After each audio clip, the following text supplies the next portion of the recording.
August 2, 1944, midnight. A solitary American aircraft circled over central Serbia, German-occupied territory. A signal fire glowed below in a mountain meadow near the village of Pranjani. The pilot spotted it and made his approach. 3 figures leapt into the darkness. Parachutes opened, disappearing into the trees. Captain George Mussolini, 29 years old, Serbian-American, born in New York, raised in Pennsylvania, played college football at Pittsburgh National Champions, 1937, then professional football in Chicago, St. Louis, and Pittsburgh. Big, tough, spoke fluent Serbian.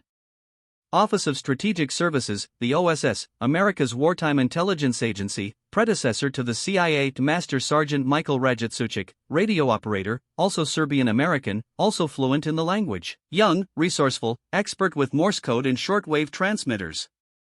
Specialist Arthur Jibilian, 21, called Jibi by everyone, communications expert, Lebanese-American from Ohio. Didn't speak Serbian, but it didn't matter. His mission was maintaining radio contact with Allied headquarters in Bari, Italy, 300 miles away across the Adriatic Sea. They landed hard in rough terrain, gathered their equipment, parachutes, radios, weapons, medical supplies. Within minutes, figures emerged from the forest, armed men, bearded, in worn uniforms, setniks, Serbian guerrilla fighters loyal to General Draza Mihailovic. The Americans were taken to a farmhouse. Mihailovic was waiting, 51 years old, gray beard, sharp eyes, former Royal Yugoslav Army colonel, now commander of the Setnik resistance, fighting Germans since Yugoslavia fell in 1941 in 3 years of brutal occupation. His men controlled pockets of the Serbian countryside, while the Germans dominated the cities, roads, and railways. Mihailovic spoke through an interpreter. "Your men are safe.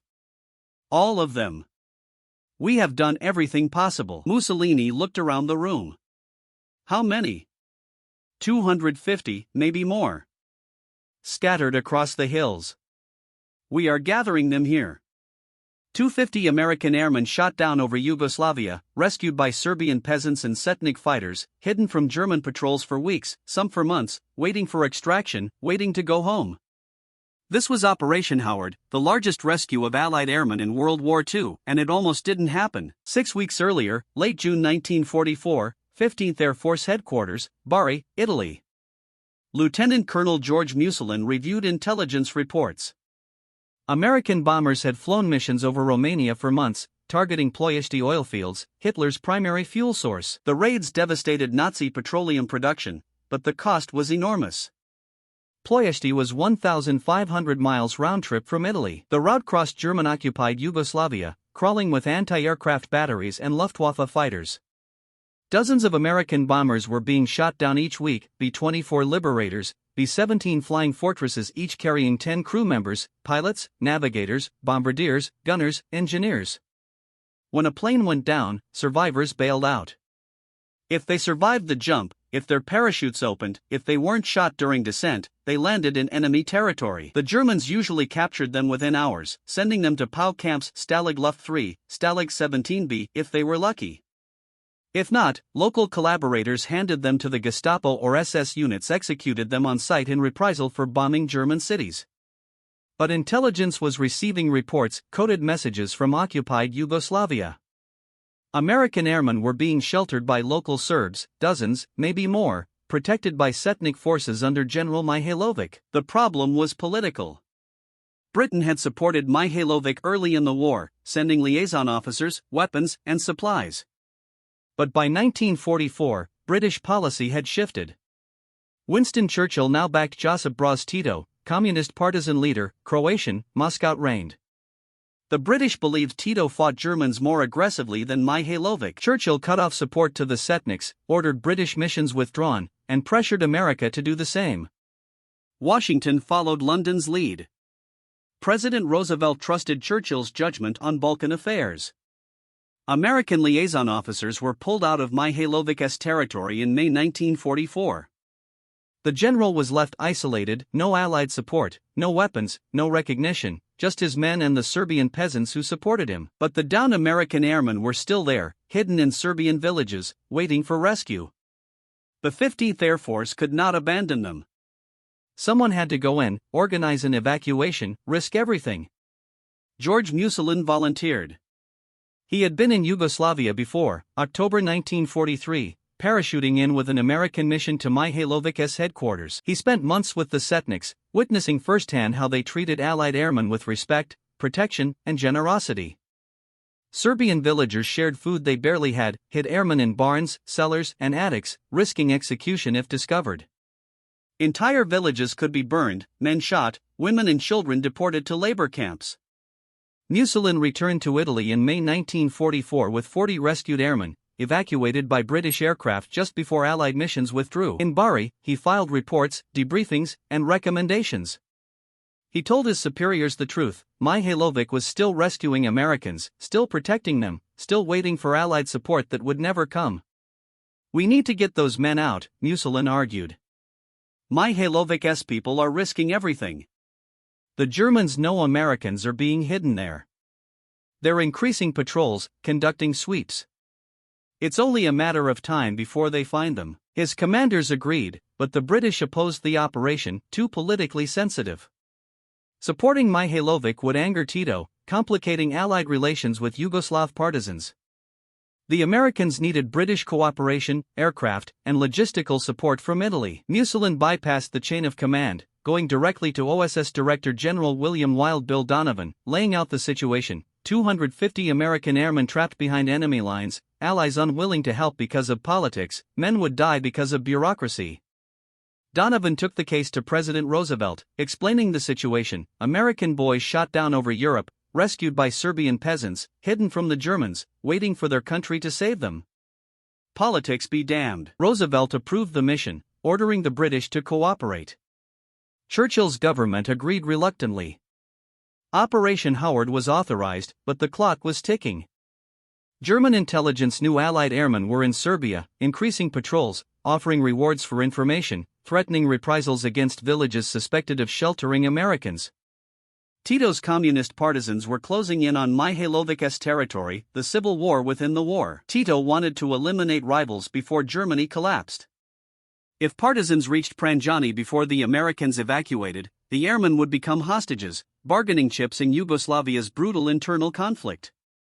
Mussolini assembled his team, Radjičić and Jibilian, both volunteers, both aware of the risks. They would jump into occupied Serbia, link up with Mihailovic, organize the airmen, construct a makeshift airstrip, coordinate with 15th Air Force evacuation flights, all while avoiding German patrols, partisan forces, and keeping 250 exhausted, injured American airmen alive and hidden. The first attempt failed, July 15, 1944, aircraft malfunction, mission aborted.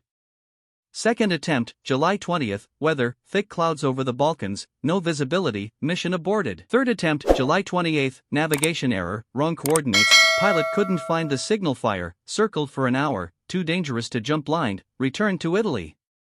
Mussolini was furious. Every day increased risk, gave Germans more time to find the airmen, lowered morale among men waiting in the mountains. Fourth attempt, August 2, 1944. Perfect weather, clear skies, accurate navigation, signal fire visible from miles away. Mussolini, Radjičić, and Jibilian jumped at midnight. Landed safely, made contact with Setniks within minutes, reached Mihailovic's headquarters by dawn. The general greeted them with relief: "Your men are ready. We have been waiting." Mussolini surveyed the situation: more than 250 airmen, some having walked in on their own after being shot down. Others were brought in by Setnik escorts. Serbian villagers risked everything, transporting Americans through German checkpoints, disguised as peasants. Hidden in wagons under hay and potatoes, carried through forests at night. The airmen were exhausted, scared, many injured from bailouts and crash landings, burns, broken bones, shrapnel wounds. Setnik medics did what they could with limited supplies.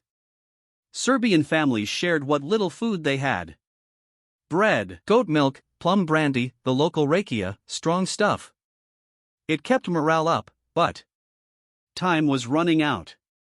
A German garrison was stationed at Kechak 20 miles southeast.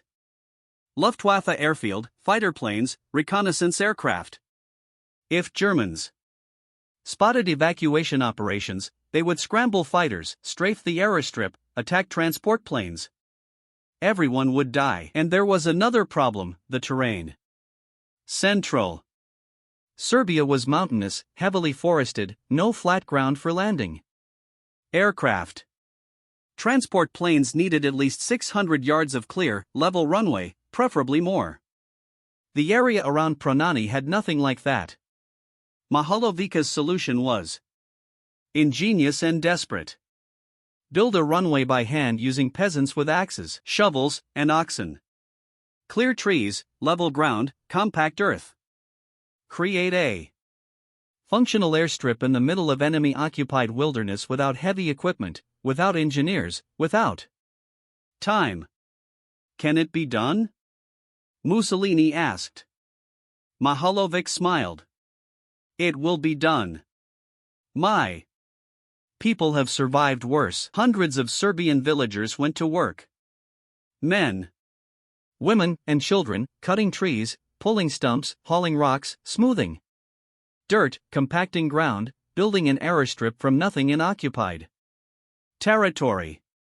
While German patrols searched the hills, while partisan scouts watched from a distance, while 250 American airmen waited for salvation that might never come. August 5, 1944. Dawn. The airstrip at Prajani was taking shape. 600 yards long, 40-yard wide. Carved from wilderness by hand. Serbian men swinging axes, women hauling rocks, children carrying buckets of dirt, oxmen pulling stumps from the ground. Everyone worked. No one rested. Captain Nikola Verkic supervised construction. Engineer, former Royal Yugoslav Army officer, now Setnik. He measured distances by pacing, checked levels by eye. No surveying. Equipment, no blueprints, just experience and desperation. The runway had to be flat enough for landing, strong enough to support 15-ton aircraft, long enough for takeoff with a full load of passengers. The Germans were 20 miles away. Patrols searched the hills daily. Reconnaissance flights crossed the area regularly.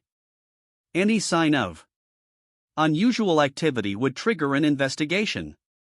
Wehrmacht troops, SS units, Gestapo interrogators. The consequences would be catastrophic. Mass executions. Villages burned, everyone involved killed. So the Serbs worked at night, lanterns shielded, voices hushed. When German planes flew over during the day, villagers herded livestock onto the airstrip. Made it look like a pasture. Cows grazing, sheep wandering. Just farmers tending fields. Nothing suspicious. George Mussolini watched the progress, impressed, concerned. The runway was almost ready, but coordination with Italy was complicated, radio communication unreliable, weather unpredictable, German air patrols constant, and the airmen kept arriving. More than 250 now, scattered in villages throughout the region. First Lieutenant Richard Fellman, B-24 bombardier, shot down in April 1944, injured during bailout, rescued by Serbian peasants, hidden in a barn for 2 months. Second Lieutenant Nick Petrovic, B-7 tail gunner, Serbian-American from Chicago. Spoke the language, helped translate for other airmen. Staff Sergeant Tony Orsini, radio operator, New York. Italian-American, Brooklyn accent thick as concrete. The stories were similar. Flying bombing missions to Ploesti. Anti-aircraft fire. Flak, engines hit. Fire. Bailout. Parachutes opening. Landing in mountains. Not knowing where they were. Not knowing if they'd be captured or killed. Then Serbian villagers appeared. Old men, women. Children offering help, food, shelter, safety. Despite the risks, despite German threats, despite certain death if discovered, one airman landed in a field. Near Tovo, a Serbian farmer found him, took him home, fed him, hid him in a cellar. The farmer's wife gave him civilian clothes. His daughter brought water and bread daily. The family had nothing, but they shared everything. Another airman, badly burned, was carried 20 m through mountains by Setnik fighters to a doctor, a Serbian physician who treated him without anesthesia, without proper medical supplies, used homemade bandages, plum brandy for disinfection, prayers for healing. The generosity was staggering. Serbia was under brutal occupation. Food scarce, resources limited, punishment for aiding allies was execution, entire families killed, villages destroyed. Yet, thousands of Serbs risked everything to save Americans they'd never met. Musulin understood the pressure. Every day increased risk. Every new airman raised the stakes. If Germans discovered the operation before evacuation began, everyone would die. 500 people, Americans, Serbs, Setnik, all executed. He radioed Bari, 15th Air Force headquarters. Captain George Kager received the message. Error strip ready. 250 plus awaiting evacuation. Advise. Kager coordinated with Bomber Command. C-47 transport planes. Douglas Sky Train. Workhorse of Allied logistics, could carry 25 passengers. Needed 600 yards minimum for takeoff on a good runway on flat ground with full power. Pranjani was not a good runway. It was dirt. Uneven, surrounded by trees, boxed in by mountains. Landing would be dangerous. Takeoff suicidal, especially loaded with passengers. But there was no alternative. The airmen couldn't walk out. Too far, too many injured. German patrols everywhere. Tito's partisans closing in. If the communists reached Pranjani first, the airmen would become hostages, pawns in Yugoslavia's civil war. The evacuation was scheduled for August 9, 1944, night operation, 4 C-47s. Fly in, land, load passengers. Take off, return to Italy. Simple plan, insanely dangerous execution. But August 8th brought a problem. German reconnaissance flights increased. Luftwaffe spotter planes observing the area, circling, taking photos. They'd seen something or suspected something. Either way, the operation was compromised. Mahalovic made a decision. Release the livestock, cows, sheep, goats. Drive them onto the error strip. Let them graze. Make it look natural. The Germans flew over at noon. Saw animals, saw farmers, saw nothing unusual. They left. Midnight approached. The airmen assembled. 255 men, Americans mostly, some British, a few French. They'd been briefed. Keep quiet. Stay hidden until the last moment. Board. Quickly. No luggage, no souvenirs, just themselves. Serbian families gathered, saying goodbye. Emotional, tearful. They'd risked everything for these men. Fed them, sheltered them, protected them. Treated them like sons. Now they were leaving. One elderly Serbian woman hugged an American pilot, kissed his cheeks, pressed a piece of bread into his hands for the journey. He tried to refuse. She insisted, take. You will need. A young Serbian girl gave her scarf to a bombardier. Remember us, she said in broken English. He promised he would. August 9, 1944. 0130 hours. The sound of aircraft engines distant, growing louder. 4. C-47s approaching from the south, flying without lights. Navigation by starlight and radio beacon. Arthur Jabillion transmitted final coordinates, guided them in. Signal fires lit on both ends of the runway, dim, just bright enough to mark the approach. The first C-47 descended. Pilot saw the fires, lined up, dropped altitude, cleared the trees. By 20 feet, wheels touched dirt, bounced, settled, engines roared in reverse thrust, stopped at the end of the runway, spun around, ready for takeoff. Second C-47, same approach, rough landing, stopped, turned. Third C-47. Fourth C-47. All four down. Engines idling. Side.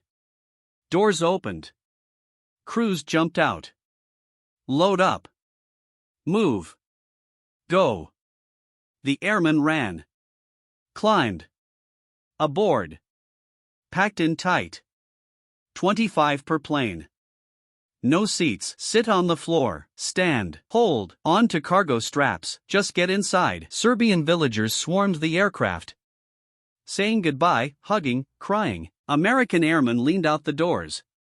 Unlacing their boots, pulling them off, tossing them to Serbian families. Dozens of boots flying through the air, landing in the dirt. Serbs picking them up. Most had no shoes, wore felt slippers, handmade, worn through. American combat boots were treasures, gifts, payment, gratitude. The scene was chaos, beautiful chaos, tears, laughter, shouting, embraces, Americans waving, Serbs waving back. Then the doors closed. Engines powered up. Time to go. First C-47 rolled forward, picked up speed. Faster, faster. Trees ahead. Pilot pulled back. Nose lifted. Barely cleared the treetops. Branches scraping. The belly, but airborne. Safe. Climbing. Turning west. Heading for Italy. Second plane. Same close call. Cleared. By feet. Third plane. Fourth plane. All up. All safe. 100 airmen evacuated. First night complete. Dawn. August 10, 1944. More C-47s incoming. 12 planes this time. Daylight operation. Riskier. Germans would see them, but more efficient, faster loading,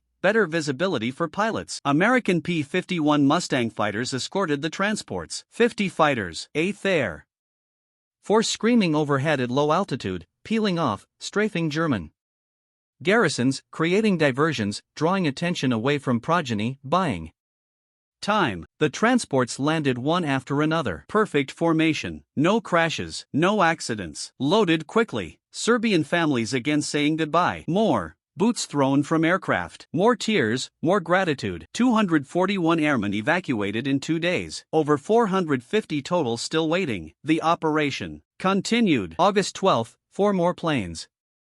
August 15th, 6 planes. August 18th, 3 planes. Every few days, more evacuations, more rescues, more emotional farewells. But pressure was mounting. German intelligence suspected something. Increased patrols, closer surveillance.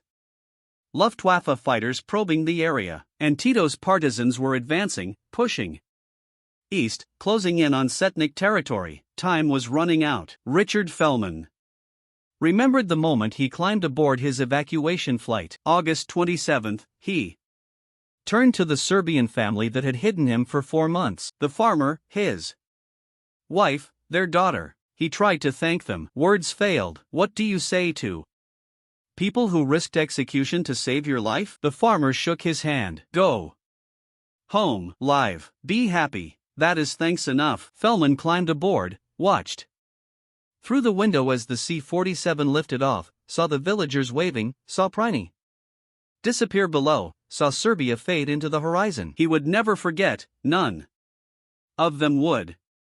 By September 5, 1944, Operation Howard had evacuated over 400 airmen from Prigini, but more remained, scattered, hiding, waiting. New airstrips were built. Kocheva, Bolanik, deep in Setnik territory. Further from German lines, safer hopefully. September 17, Kocheva. Air rip. More evacuations, more rescues, more gratitude. The operation expanded. Changed, adapted as the war shifted, as Allied armies advanced, as Yugoslavia's civil war intensified. George Mussolin left Serbia on August 29, replaced by Captain Nick Litch, another OSS officer. The mission continued under new command. The rescues continued. The risk continued. But so did the determination. Americans wouldn't abandon their men. Serbs wouldn't abandon their honor. And hundreds of airmen owed their lives to both. December 27, 1944, the last evacuation flight.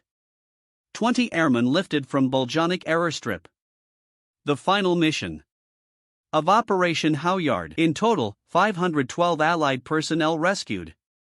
432 Americans, 80 others, British, French, Italians, Russians, all pulled from German-occupied Serbia, all saved by Serbian peasants and Setnik fighters. All brought home alive. The statistics were staggering. Largest rescue of downed Allied airmen in World War II history. 6 months of operations, multiple airstrips, hundreds of evacuation flights, not a single aircraft lost to enemy action, not a single rescuer killed during evacuations. A miracle of coordination, courage, and sacrifice. George Vuino coordinated the entire operation from Bari, Italy. Serbian-American OSS officer. Born in Pittsburgh to Serbian immigrants, educated at University of Belgrade. When Germany invaded Yugoslavia in 1941, he fled with his wife Marana. Budapest, Istanbul, Cairo, eventually Ghana, then recruited by OSS, sent to Italy. Assigned to Yugoslav operations. In summer 1944, Vujinović learned about downed American airmen hiding in Serbia. Protected by Mihaljević's forces, he conceived Operation Halyard, trained the agents. George Muselin, Michael Rajacek, Arthur Jabilian, taught them how to blend in, tie shoes the Serbian way. Small details, critical details. The operation succeeded because of his planning, his coordination, his determination to bring American boys home. Richard Fellman never forgot the B-24 bombardier who spent 4 months hidden in a Serbian barn. After returning to America, he wrote letters, made phone calls, testified before Congress, told everyone who would listen about Serbian heroism, about families who risked execution to save strangers, about General Mihaljević's Setnik protecting American lives. He wasn't alone. Hundreds of rescued airmen returned home with stories, gratitude, loyalty. They formed associations, veteran groups, dedicated to honoring the Serbs who saved them, dedicated to remembering Operation Halyard, dedicated to correcting history because history betrayed Draža Mihajlović. After the war ended, Yugoslavia fell to communist control. ISEF brothers Tito took power. Moscow backed, Stalin approved. The Setnik were branded traitors, collaborators, war criminals, all lies but repeated enough times to become accepted truth. Mihajlović went into hiding. March 1946. Communist forces captured him, brought to Belgrade, show trial, accused of treason, war crimes, collaboration with Germans. None of it true, but truth didn't matter. Tito wanted him dead. Stalin wanted him dead. The verdict was predetermined. American airmen tried to help, sent letters to President Truman, to Congress, to State Department, testified that Mihajlović saved their lives, protected them, fought Germans, risked everything for Allied personnel, 512 rescued airmen. Proof of his loyalty, proof of his courage. The American government did nothing. Britain did nothing. Politics, Cold War. Yugoslavia was communist now. Mihajlović represented the old order, the monarchy, anti-communist resistance. Supporting him would anger Stalin, complicate Allied relations with Tito's government, so they abandoned him. July 15, 1946, Belgrade military court pronounced sentence: death. Mihajlović showed no emotion. He knew it was coming. He'd known since capture. His only request that the world remember his people, the Serbian peasants, the villagers, the fighters who saved Allied lives, who risked everything, who asked for nothing in return. July 17, 1946. Dawn. Mihajlović was executed by firing squad. 53 years old, body buried in an unmarked grave. Location remains unknown to this day. Communist authorities destroyed records, erased evidence, made him vanish as if he had never existed. But he did exist, and 512 Allied airmen never forgot. They lobbied for decades, petitioned governments, testified, protested. Finally, in January 1948, President Truman posthumously awarded Mihailovic the Legion of Merit, America's highest military decoration for foreigners, Chief Commander degree, for organizing and leading resistance forces, rescuing Allied personnel, and demonstrating courage and loyalty. The award was classified secret, kept hidden for 20 years. The American government didn't want to offend Yugoslavia's communist regime, didn't want to anger Tito. So they honored a hero in silence,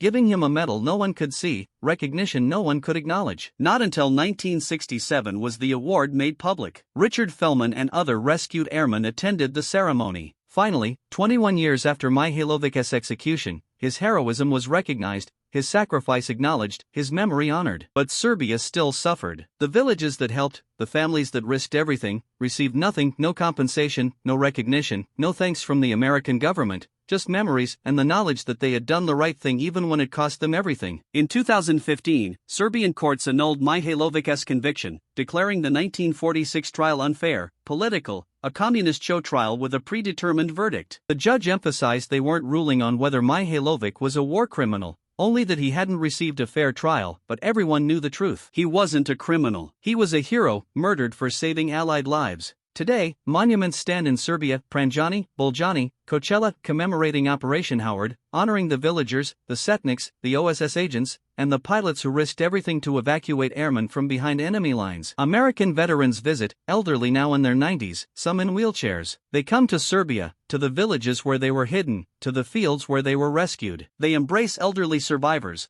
grandchildren of the families who saved them. They cry together, remember together. 75 years later, still grateful, still loyal, still brothers. George Musalin returned to America after the war, continued intelligence work, never forgot Serbia, and died in 1987, buried with honors. His legacy, 512 lives saved. Operation Howard, the mission he commanded, the Americans he brought home. Arthur Gibillion, the radio operator, the youngest member, returned to Ohio, lived a quiet life, Silver Star recipient, died in 2007. Remembered as a hero, the man who guided planes through darkness, who kept radio contact, who made the evacuation possible. George Vowick, the mastermind, the coordinator, returned to New York after the war, worked for airline companies, mild-mannered businessman. Neighbors never knew he had organized history's largest airman rescue. Never bragged, never sought attention. Died in 2012, age 96, Bronze Star, Legion of Merit, remembered by those who knew the truth. And the rescued airmen, 512 men. They lived, returned home, raised families, built careers, lived full lives. Because Serbian peasants shared bread they didn't have. Because Setnik fighters risked execution. Because General Mihailovic chose honor over safety. Operation Howard remains mostly forgotten, not taught in schools, not mentioned in most World War II histories, overshadowed by D-Day, Stalingrad, the atomic bomb. But to 512 men, their children, grandchildren, and great-grandchildren, it was everything. Without Operation Howard, those men would have died, been captured, executed, lost. Their families would never have existed. Thousands of descendants alive today because Serbian villagers chose courage, because American agents chose duty, because Allied governments chose rescue over politics, for at least those 6 months. This is the story they want you to remember. Not just the military operation, not just the statistics, but the humanity, the generosity, the sacrifice. Serbian families with nothing giving everything. American agents risking all to bring boys home. Allied pilots landing in impossible conditions to save lives. 512 men walked out of enemy territory alive against impossible odds, through brutal occupation, because some people still believed in doing the right thing even when it cost them their lives, even when history would forget, even when the world would betray them. That is Operation Howard, the greatest rescue mission of World War II, the forgotten miracle, the story that must never be forgotten. If this story of courage and sacrifice moved you, we'd be honored if you liked this video and shared it with someone who appreciates real history. These stories matter. These heroes deserve to be remembered. Subscribe and turn on notifications so you never miss our next documentary about untold World War II stories, stories of ordinary people who did extraordinary things, stories that changed history. And in the comments, tell us, do you have family members who served in World War II? Do you know anyone who was part of Operation Howard? We'd love to hear their stories. Let's keep these memories alive together. Thank you for watching, and thank you for remembering.